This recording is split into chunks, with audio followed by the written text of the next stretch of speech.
speaker before the intermission. Her name is Susan Cheng, another one of our MSIH students that has had some background in other things. And so she's going to come and talk to us about the power of visual artistry communities.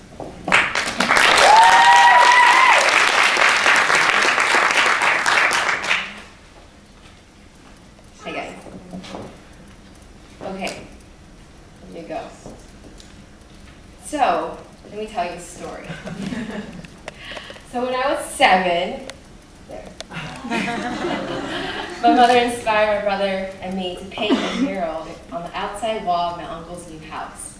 Now, I don't remember why, because it sounds pretty ridiculous. It wasn't even her house. Special woman, by the way. It was painted in aquarium, and it was so ridiculous, but at the same time, I remember the experience vividly. And because 20 years later, I can still remember the brush strokes that we used and just the immersion in the world of beauty and art. I think it was that moment when I fell in love with art. I tried many different forms of art when I was growing up. And these are the examples that I did when I was younger. This is pastel. Sorry, charcoal. This is pastel and watercolor. But the one art form that I loved the most was oil on canvas. And I owe it all to this one man. His name is Claude Monet. When one glimpse at his beautiful water lily pictures, you can just be immobilized by the beauty. But instead, I was encouraged to paint. I did this around when I was 15, while I was learning how to paint oil. And this one as well. It is when, like the philosopher Wittgenstein says, that when the eye sees something beautiful, the hand wants to draw it. It was me in full immersion of that beauty and experiencing it.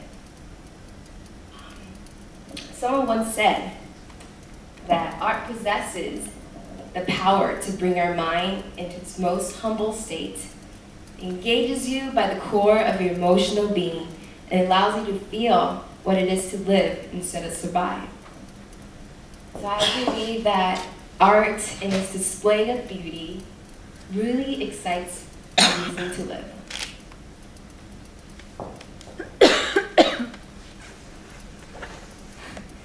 Philadelphia.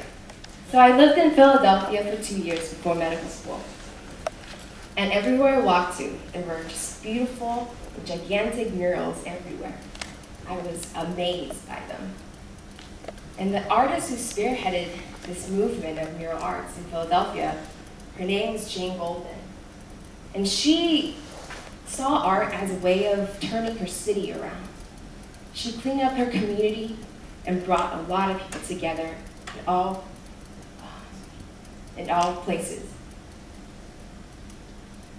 And yeah, to her, it was a way of changing her community. She once said this powerful statement that commented on her life's work, and she said this: when you introduce beauty and clean up the streets, it makes people feel that they have a voice, that they can be a part of the system of change, that there's potential, and that redemption can be possible.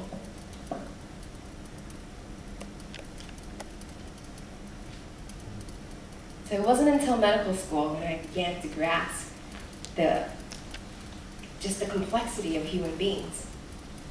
I began to see and realize that just the experience of beauty in itself had really awakens the essence of what makes all of us human.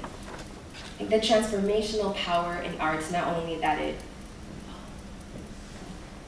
it shows you what beauty is, but also, I believe, it tells stories, important stories. So we all know about Haiti, what happened last year, January 2012. The earth shook and Haiti was at its core. The AMSA at our school decided to hold a school-wide art contest to raise money for the relief efforts happening in Haiti. So I decided to enter the contest. While I was preparing for the painting, I looked through New York Times, and there were pictures, devastating pictures of people who have lost everything. It was everything. I remember flipping through them, and I cried several times.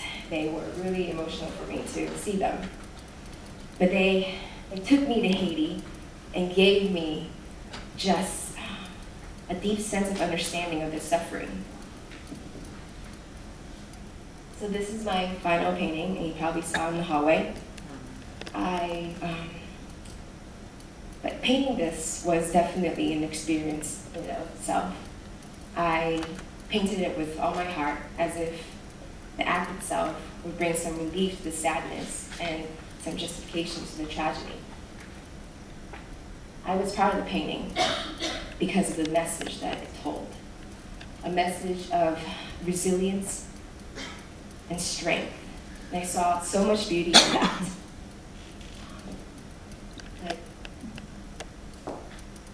And I believe that the transformational part about visual art is that it tells stories again. And I think that it has a significant factor in changing our society. Elaine Scarry actually wrote a book on it. She titled it On Beauty and Being Just. In there she says that beauty stops us, transfixes us, and takes the individual away from the center of his or her own preoccupation with self and prompts a distribution towards others. I think it's a powerful statement.